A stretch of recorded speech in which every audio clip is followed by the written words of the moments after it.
નમસ્કાર મિત્રો, આજે વિશ્વ કેન્સર દિવસ છે. કેન્સરના કરોડો દર્દીઓ આજે આખા વિશ્વમાં આ રોગથી પીડાઈ રહ્યા છે. અમે પણ મોડાસાના કયા વિસ્તારમાં છીએ એ તમને જોઈને અંદાજ ના આવે તો હું કહું. અમે અહીંયા મોડાસાના ડુંગરી વિસ્તારમાં છીએ, સર્વોદયનગર વિસ્તારમાં. અને સર્વોદયનગર વિસ્તારમાં અમે પાર્વતીબેનને મળવા આવ્યા છીએ.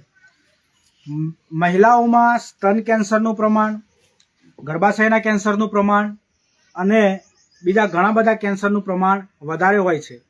પણ આજે આપણે જોઈએ છીએ કે અલગ અલગ પ્રકારના કેન્સરમાં આ જે એરિયા છે એ કંઈ આર્થિક રીતે એવો સબળ એરિયા નથી.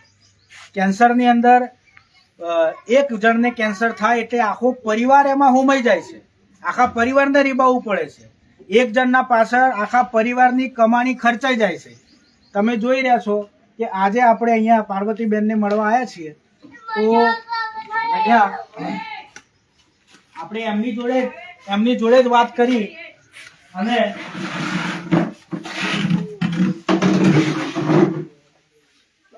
પાર્વતીબેનને ઘરમાં અત્યારે નોમિનલ એકદમ સંસાધનો સાથે જીવી રહ્યા છે. એમના ઘરમાં લાઇટની પણ એટલી બધી વ્યવસ્થા નથી. પાર્વતીબેનને અહીંયા મોઢાના ભાગે કેન્સર છે.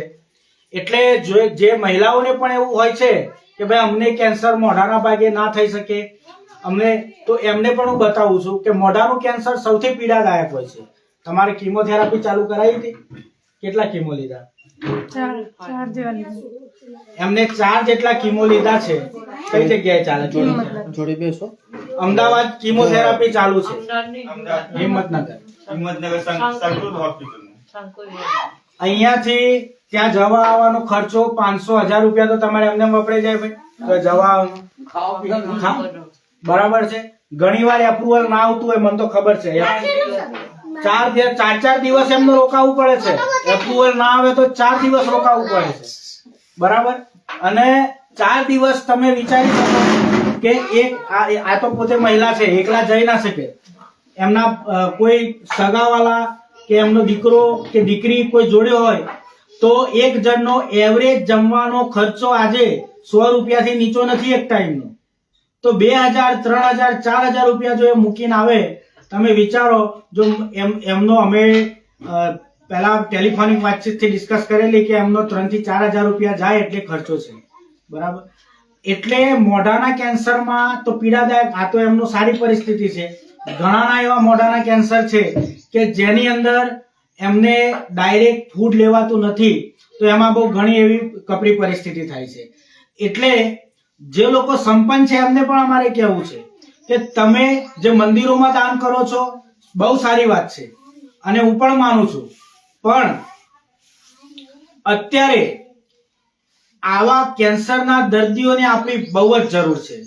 આવા દર્દીઓને આપણે ડાયરેક્ટ, જો માણસ એ જીવતો જાગતો ભગવાન છે, તો આપણે જીવતા જાગતા ભગવાનના સાથે રહીએ, એમના સાથે રહીને મદદ કરીએ. બરાબર. અને કેન્સરમાં કોઈ પણ આ વિસ્તારના, મોડાસાના વિસ્તારના કોઈ પણ વ્યક્તિને કેન્સર હોય, આમની પણ અમે સ્વર્ણભસ્મની આયુર્વેદિક મફત દવા ચાલુ કરાવવાના જ છીએ અને એનાથી 100% એમના આરામ થઈ જશે. પણ બીજા પણ કોઈ દર્દી હોય તો મારો નંબર હું આમાં આપું છું, બોલું પણ છું. 7016 53 63 7016534563. તમે ગમે ત્યારે એની ટાઈમ મારા નંબર પર કોલ કરી શકો છો. સાહેબ, તમારો નંબર એક વાર રિપીટ કરો. 7016455363. મારો નંબર છે. જનકલ્યાણ ચેરિટેબલ ટ્રસ્ટમાં તમે એની ટાઈમ કોલ કરો, હું તમને અવેલેબલ મળીશ. અને સર્વોદયનગરમાં પાર્વતીબેન જેવા બીજા ઘણા કેસ છે.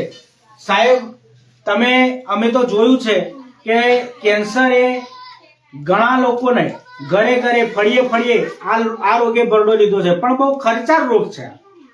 બરાબર. તમે શું લાગે કોઈ વૃદ્ધનો કોઈ ના રાખતું હોય તો વૃદ્ધાશ્રમમાં મૂક્યા 2 ટાઈમ જમવાનું મળી જાય સાહેબ. પણ આ તો એક પેશન્ટને સાચવવાનું, પેશન્ટના જોડે એના ઘરને સાચવવાનું, આખું ઘર એના પાછળ થઈ લાગે.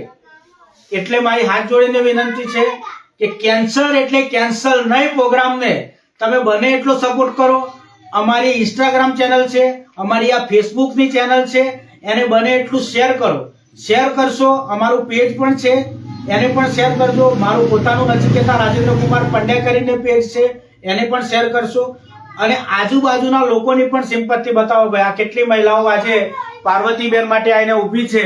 દરેકની સિમ્પથી એમના જોડે છે કે દરેકને એવું છે કે ક્યાંક ને ક્યાંક બેન સાજા થવા જોઈએ અને એમને સપોર્ટ મળવો જોઈએ, સમાજ તરફથી સપોર્ટ મળવો જોઈએ. અસ્તુ. ભારત માતા કી જય. સાહેબ આ મારે થાય રોગ છે પણ મારે ઓપરેશન આપણે અહીંયા મેડિકલ કેમ્પ કરવાનો છે ડુંગરીમાં.